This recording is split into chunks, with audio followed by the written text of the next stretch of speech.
Take one வழங்கும் சிங் இன் த ரேல் sponsored by அம்மா Chettinad restaurant சுவையின் சொர்க்கம். ஒவ்வொருத்தரும் எவ்வளவு லவ் பண்ணிருக்கான்னு கேட்டு ஒரு பையன் உள்ள கூட்டு போவாரு. போட்டுட்டு ரெடியா ஆரம்பிச்சிருமா. என் உயிரை உண்ணும் தேன் சுடரே, என் உறக்கம் கொல்லும் தேன் சுடரே. இல்ல நம்ம எல்லாரும் அழணும்னு நினைச்சு பாட்டு பண்ணல. என் உறக்கம் கொல்லும் தேன் சுடரே. ஹோல்டிங் ஆஃப் ஹேண்ட்ஸ் அப்படின்ற விஷயம் வந்து ரொம்ப ரேர்.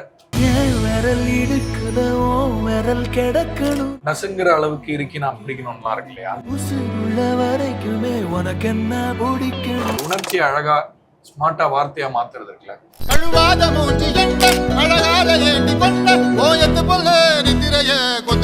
கொஞ்சம் வாய்ஸ் வினோதமா இருக்கிறதுனால கேட்கறதுக்கு எப்படி இருக்கும்னு சொல்ல முடியாது. தேடிய தருணங்கள் எல்லாம் தேடியே வருகிறது, தேகத்தின் சுருக்கங்கள் எல்லாம். கோடியரவி மாதிரி பாட்டுலாம் அப்படின்னு ஒரு இடம் இருக்கும், ஒரு டுடுக்கு வரும். இது வந்து ஃப்ளூட்டோட இடம். ஓடி அருவி கொட்டுதே அடிய மேல, பவர் பாண்டிலே வெண்பனி மலரையில இதெல்லாம் ஸ்ட்ரிங்ஸ்ல வரும், அதெல்லாம் ஃப்ளூட்ல வரும்.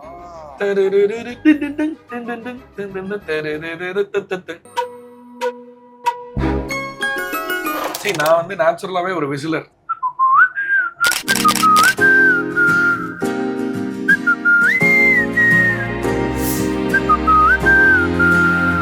கனவிலும் நினைக்கல வாழ்க்கைத்தான் மாறுதுவோ, கைப்பிடி எடுக்கல காதலும் ஏறுது.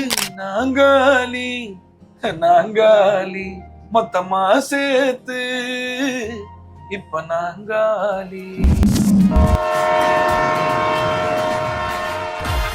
டேக் ஒன் வழங்கும் சிங் இன் த ரேல் அண்ட் இந்த எபிசோட் வேற யார் கூட, ஷான் ரோலன் கூட தான்.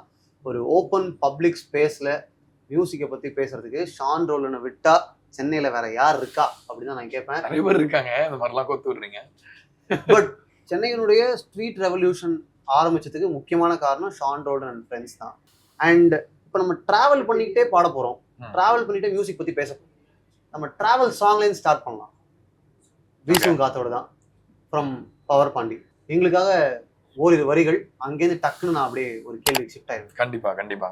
வீசும் காத்தோட தான் பாரம் இல்லை, பஞ்சாகுதே நெஞ்சம், ஊடு வாச விட்டு நாடோடியா வந்து புட்டா இன்பம். எந்தூரு எந்தூரு என்னாது என் பேரு, உண்மைய நீ சொல்லு தங்கராசா. மனசுக்கு வயசில்ல, பறவைக்கு தசையில்ல, துன்பங்கள் தூளாகி போகும் தூசா. ரொம்ப one of my favourite songs ஆக்சுவலா.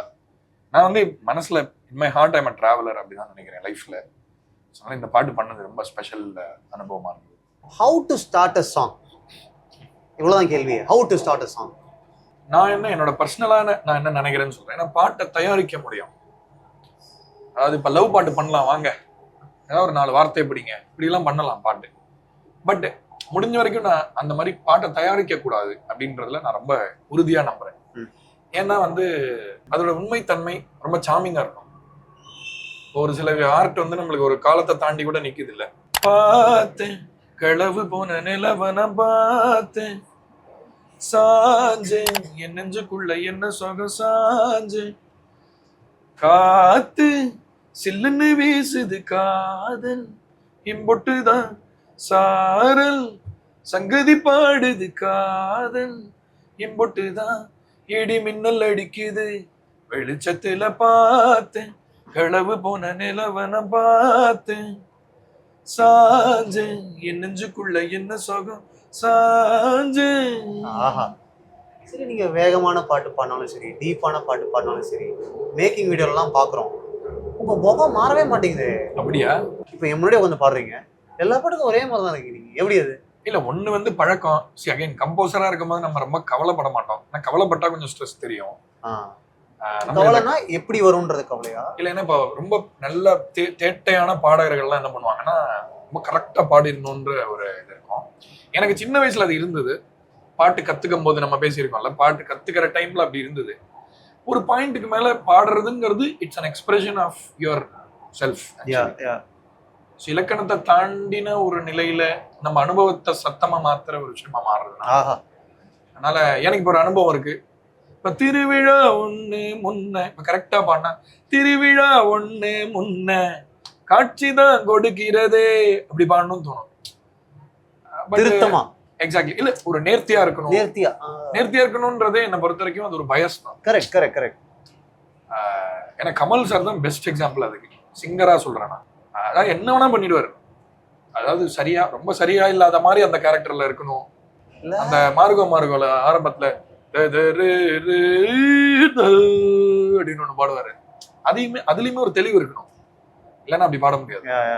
ஸோ அதனால சிங்கிங்கிறது நம்ம ரொம்ப அதான் எனக்கு ரூல்ஸ்னு நான் பாக்குறதுன்னா உணர்ச்சி தான். இந்த உணர்ச்சி சரியா இருந்தா பிழையான சத்தம் சரியான சத்தம்ன்றதெல்லாம் எனக்கு டசன்ட் மேட்டர். மேபி அதனால இருக்கலாம். ஐ மீன் see music is an ocean. அவ்வளோ விஷயம் இருக்கு பண்றதுக்கு, அவ்வளோ ஸ்கூல்ஸ் ஆஃப் தாட் இருக்கு, அவ்வளோ பேருடைய வேலைப்பாடுகள் இருக்கு. அதை போய் ஒரு டம்ளர்ல குடிக்கணும்னா எப்படி குடிக்க முடியும்? ஸோ அதனால நீஞ்சி தான் போகணும். கோடி அருவியில நீங்க இந்த வயலின் பிரேக்ஸ் எடுத்து வாசிச்சதை பத்தி நீங்க சொன்னீங்க இல்லையா? இந்த ஜாயஸ் ஃபீலை ரெப்ரசென்ட் பண்றதுக்கு கோடி அருவியில ஏதாவது அந்த மாதிரி ஏதாவது இருக்கா? கோடி அருவி மாதிரி பாட்டுலன்னா when you commit first of all ஒரு ஃப்ளூட்டிஸ்ட் இருக்காரு, ஸ்ட்ரிங்ஸ் இருக்கு, நம்ம சவுண்ட் ஸ்டேஜ்னு சொல்லுவோம். சவுண்ட் ஸ்டேஜ்னா ஓகே என்னெல்லாம் வேணும் இந்த பாட்டுல அப்படின்னு எல்லாரும் எல்லா இடத்துலயும் வாசிச்சா நல்லா இருக்காது முதல்ல. ஸோ அதை நம்ம பங்கீடு பண்ணணும். ஸோ இப்போ முதல்ல ஆரம்பிச்சிங்கன்னா அப்படின்னு ஒரு இடம் இருக்கும் ஃப்ளூட்டுக்கு, ஒரு டுடுக்கு வரும், இது வந்து ஃப்ளூட்டோட இடம். அந்த மாதிரி ஒவ்வொரு மியூசிஷியன்ஸ்க்கும் ஒரு ரோல். ஸோ அந்த மாதிரி நம்ம பாட்டை நம்ம இசையமைக்கும் பொழுது we have to be mindful of the instrument-ஓட ரேஞ்சு. அதுக்குன்னு ஒரு ஸ்பெஷாலிட்டி இருக்குல்லையா, அதை கரெக்டாக யூஸ் பண்ணுவோம். ஓவர் டூ பண்ணக்கூடாது ஒரு இன்ஸ்ட்ருமெண்ட்டை, கிளட்டர் இருக்கக்கூடாது. ஸோ இந்த மாதிரி அரேஞ்ச்மெண்ட்ஸில் we think about all that. அதில் வந்து ஸ்ட்ரிங்ஸ் ரொம்ப ஸ்பெஷல். அஃப்கோர்ஸ் ஸ்ட்ரிங்ஸ் வந்து நான் மேசிடோனியாவில் ரெக்கார்ட் பண்ணேன். அதுக்கு 60 பீஸ் ஒரு 60 பேர் வாசிச்சாங்க அதை. அந்த ஸ்ட்ரிங் செக்ஷன்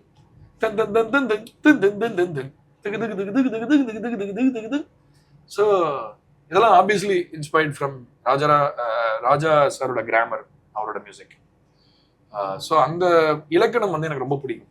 எங்கெங்கயோ போயிட்டு வரோம், பல்லவி ஒரு இடத்துல ஆரம்பிக்கும், இன்டர்லியூட் வரும், சரணம் வேற ஏதோ கீழே இருக்கும், அந்த கீழே இருந்து அழகா அப்படியே வந்துடும் திரும்ப பல்லவிக்கு. பவர் பாண்டியில வெண்பனி மலரையில இதெல்லாம் ஸ்ட்ரிங்ஸ்ல வரும், அதெல்லாம் ஃப்ளூட்ல வரும்.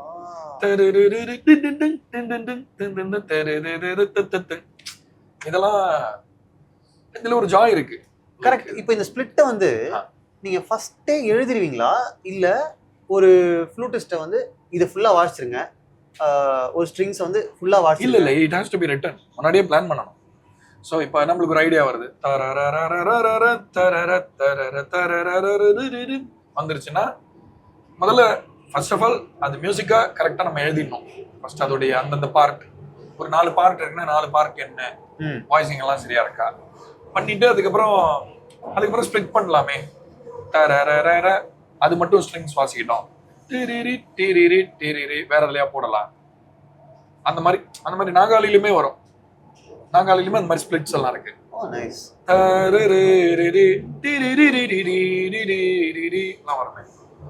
இது ஒரு பசில் மாதிரி.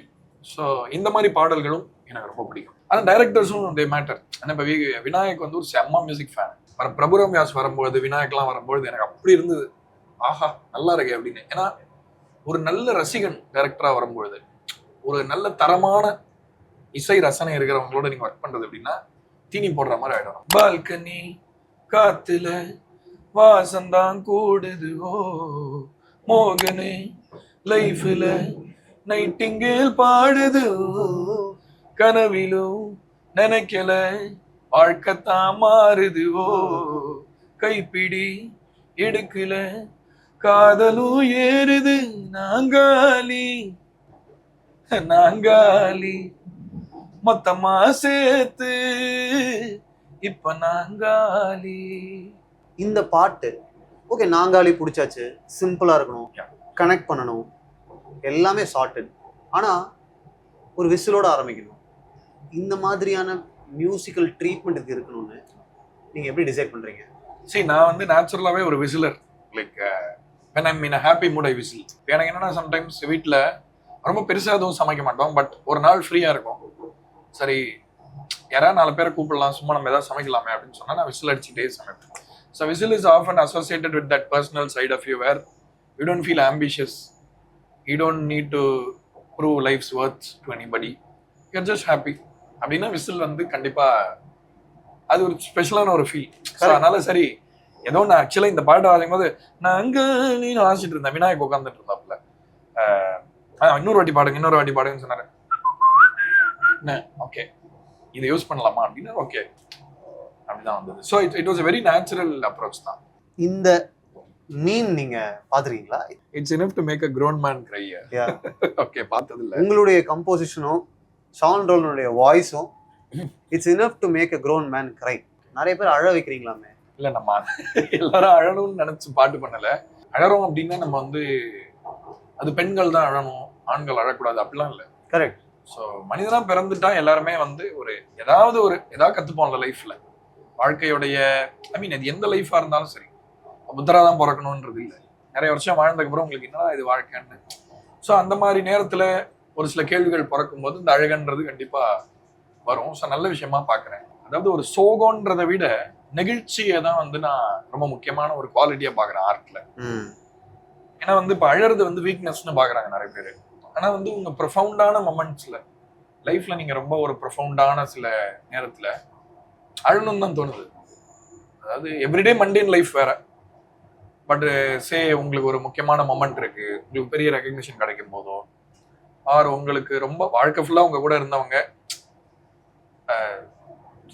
உங்க மேல நான் ரொம்ப அன்பு வச்சிருக்கேன்னு சொல்லியிருக்க மாட்டாங்க, பட் திடீர்னு ஒரு நாள் அந்த மாதிரி சொல்றாங்கன்னா அந்த மொமெண்ட் ரொம்ப நெகிழ்வா இருக்கும் இல்லையா. ஸோ அழறதுன்றது ஒரு எமோஷனோட சம்மந்தப்படுத்த முடியாது. ஸோ எல்லாரையும் நெகிழ வைக்கணும்ன்றதுதான் என்னுடைய ஐடியா. பட் மகிழ்ச்சி நெகிழ்ச்சி எல்லா எக்ஸ்ட்ரீமுமே அழுகையில வந்து முடிஞ்சிருது. அழுகுன்றது ஒரு இன்டென்ஸான எமோஷன் தான். மேபி நிறைய பேர் இன்னும் கொஞ்சம் அழுத நல்ல ஹெல்த்துக்கு கூட நல்லதுன்னு சொல்றாங்க. தேன் சுடரைக்கு வருவோம். இப்போ தேன் சுடரை மாதிரியான ஒரு பாட்டை கேட்டுதான் அவர் அந்த ட்வீட்டை போட்டிருக்காரு. ஓகே, இப்போ தேன் சுடரையில எங்கேயோ நீங்க கடத்த நினைச்ச பெயின் வந்து அவருக்கு கனெக்ட் ஆயிடுச்சு. அதே வாய்ஸ் நாங்காலி தான் பாடுது, கரெக்டா? ஷான் ரோல்டர் 2 பாட்டு பாடுறாரு, நாங்காலியும் பாடுறாரு, தேன் சுடரையும் பாடுறாரு. What is the difference? இல்ல டிஃபரன்ஸ் சிம்பிளி இப்போ ஆக்டரை நீங்க எப்படி கேட்பீங்க? ஒரு ஆக்டர் இருக்காரு, ஏன் சார் நீங்க தான் வந்து பாஷாவா பண்ணீங்க, நீங்க வீராவா பண்றீங்கன்னு கேட்பீங்களா? அந்த மாதிரி தான். என்னன்னா அந்த மோல்டு தான்.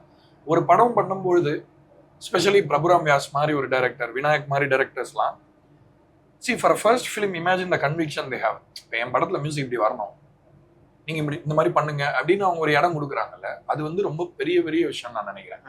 அதே மாதிரி நம்ம ஸ்கிராட்சா பாடும்போது தேன் சுடரை பாட்டு ஆக்சுவலா அதை பத்தி ஒரு சின்ன விஷயம் சொல்றேன்.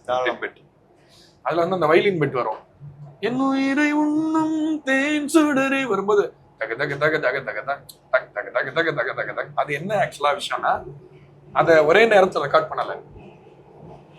வயலின்ல ஒரு போ இந்த பக்கம், ஒரு போ அந்த பக்கம், இப்படி ரெக்கார்ட் பண்ணி புரோக்கனா எடுத்து ஒட்டினோம். அது ஒரு கண்ணாடியை உடைச்சிட்டு ஒட்டினா அப்படி இருக்கும். அந்த மாதிரி பண்ணது. ஏன்னா அந்த ஆல்ரெடி அந்த ரிலேஷன்ஷிப்ல விரிசல் இருக்கிறதுன்ற ஃபீலை எப்படி கொண்டு வருது?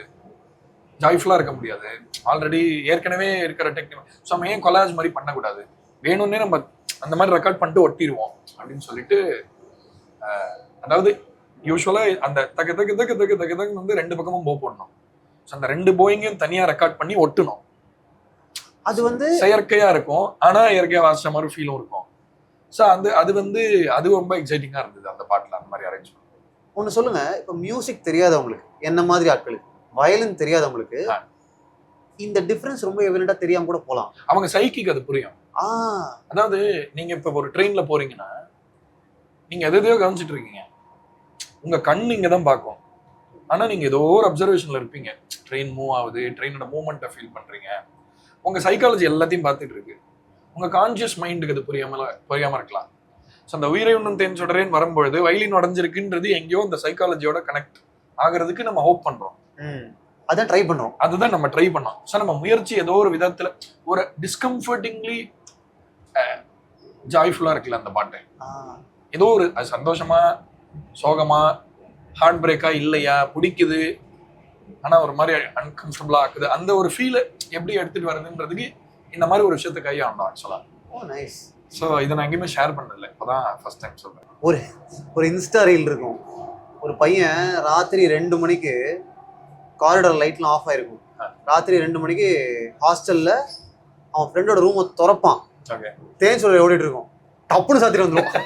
நான் இன்னொன்னு பார்த்தேன், அது நீ எத்தனை நாள் செலவு பண்ணிருக்க, நீ என்ன 1 மாசமா, வா வா வா, அந்த மாதிரி ஒவ்வொருத்தரும் எவ்வளவு லவ் பண்ணிருக்கான்னு கேட்டு ஒரு பையன் உள்ள கூட்டு போவாரு. போட்டுட்டு ரெடியா ஆரம்பிச்சிருமான்னு சொல்லிட்டு இந்த பாட்டை போட்டு எல்லாரும் ஃபீல் பண்ணுவாங்க.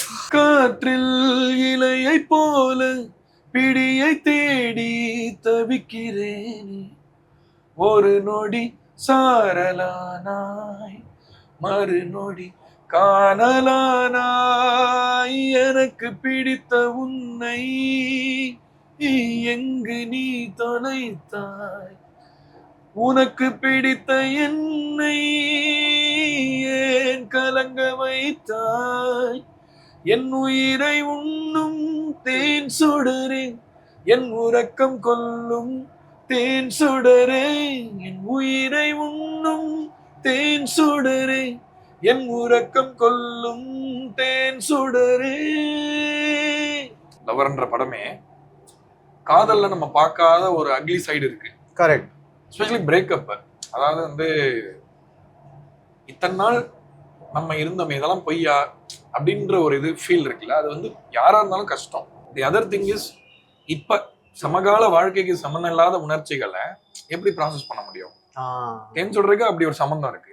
எல்லாருக்குமே நீங்க ரிலேஷன்ஷிப்னா அதுல ஒரு கஷ்டம் இருக்கு, ஒரு பெயின் இருக்கு. And we are very open about that. Exactly, open. And even when both the people are genuinely in love, sometimes life situations don't make it work. இப்படி எல்லாம் இருக்கு இல்லையா? ஸோ அதனால சமகால வாழ்க்கையோட அது பொருந்தினதும் அதுக்கு ஒரு ரீசன் நினைக்கிறேன்.